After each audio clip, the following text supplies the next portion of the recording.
Défenseur des droits de l'homme. Étape finale toutefois, c'est Charletti, le stade Charletti au siège du Comité national olympique et sportif français. Alors à l'origine, cette flamme était attendue là-bas vers 17 h. Jérôme Lévy, bonsoir, vous êtes sur place. En fait, elle est arrivée il y a quelques minutes à peine à l'issue d'une aventure incroyable.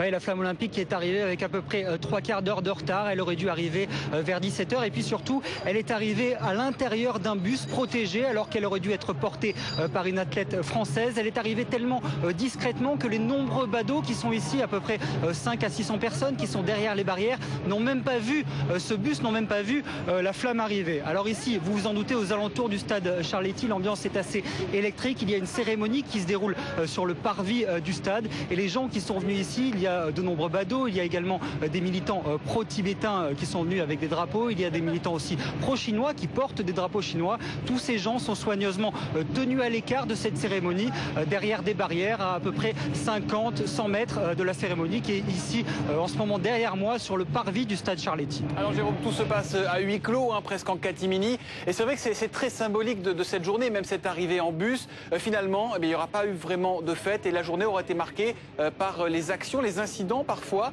entre les défenseurs des droits de l'homme et les organisateurs de cette cérémonie.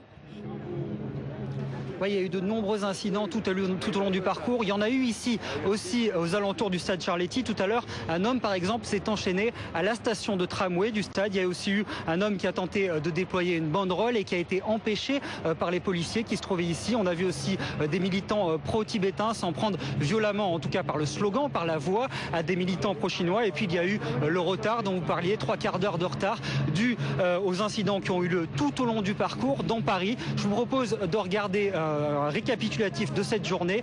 Je vous propose de regarder tout de suite le sujet de Cécile Denré.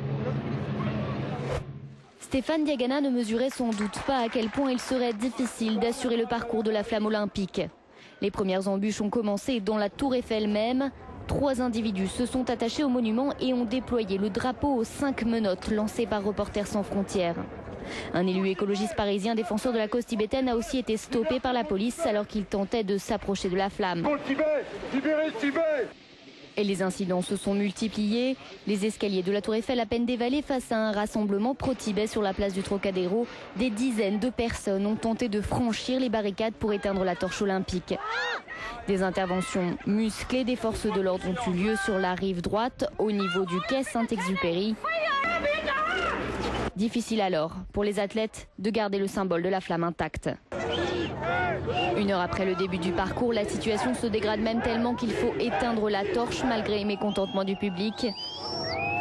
La véritable flamme continue à brûler dans un bus qui suit le cortège, mais pour des raisons dites techniques, la torche portée par les sportifs reste éteinte pendant une vingtaine de minutes. Elle est rallumée à l'approche du pont d'Issy-les-Moulineaux. Plusieurs personnes tentent alors de s'allonger sur la chaussée pour bloquer son passage, mais les forces de l'ordre interpellent les perturbateurs. La flamme finit par atteindre les Champs-Élysées sous les huées des manifestants de Reporters sans frontières. À son arrivée à l'hôtel de ville, la flamme contourne la mairie de Paris sans s'y arrêter, un signe que Bertrand Delanoë explique. Moi, j'aurais trouvé très bien de pouvoir accueillir la flamme sur le parvis, parce que je crois dans l'idéal olympique, mais je ne pouvais pas sacrifier mes convictions en faveur des droits de l'homme.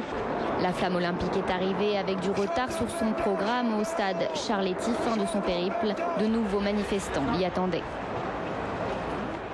Alors Jérôme, rassurez-nous, il y a quand même quelques petites choses festives au programme ce soir ou la soirée, la journée est terminée là ?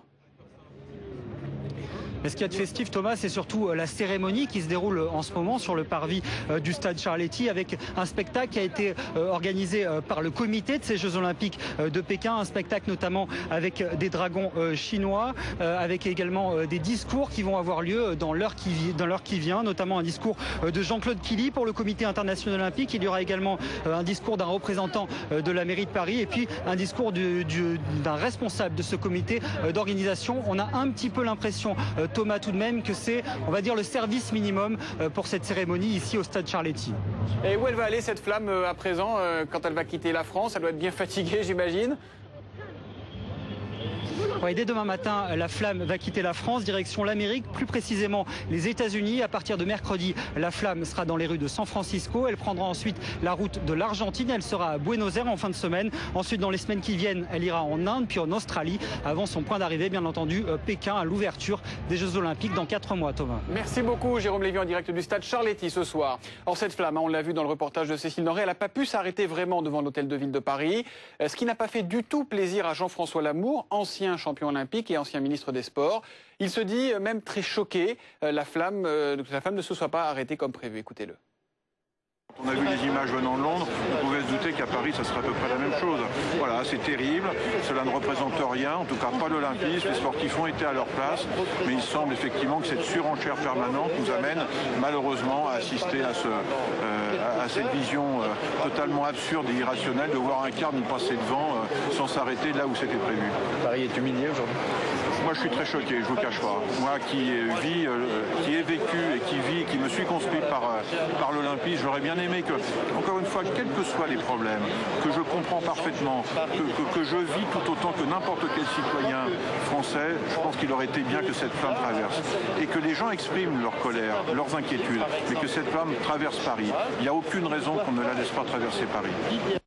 Parmi toutes les manifestations qui ont été organisées aujourd'hui, il y a eu celle des Tibétains de France. Et ils s'étaient donné rendez-vous sur le parvis des droits de l'homme au Trocadéro. Et il y avait là-bas nos reporters Céline Bruel et Wayne Bertrand. Et ils ont croisé beaucoup de personnalités, que ce soit du monde politique ou du showbiz. Des centaines de drapeaux tibétains ont flotté sur le parvis des droits de l'homme, à quelques pas de la Tour Eiffel et de la flamme olympique. Nous, ce qu'on réclame, c'est justement le droit de l'homme et la liberté d'expression, liberté de religion, liberté de culture, qu'on puisse garder nos cultures, nos religions, nos traditions. Parmi les défenseurs de la cause tibétaine, plusieurs personnalités, comme Jane Birkin, venue avec un objectif.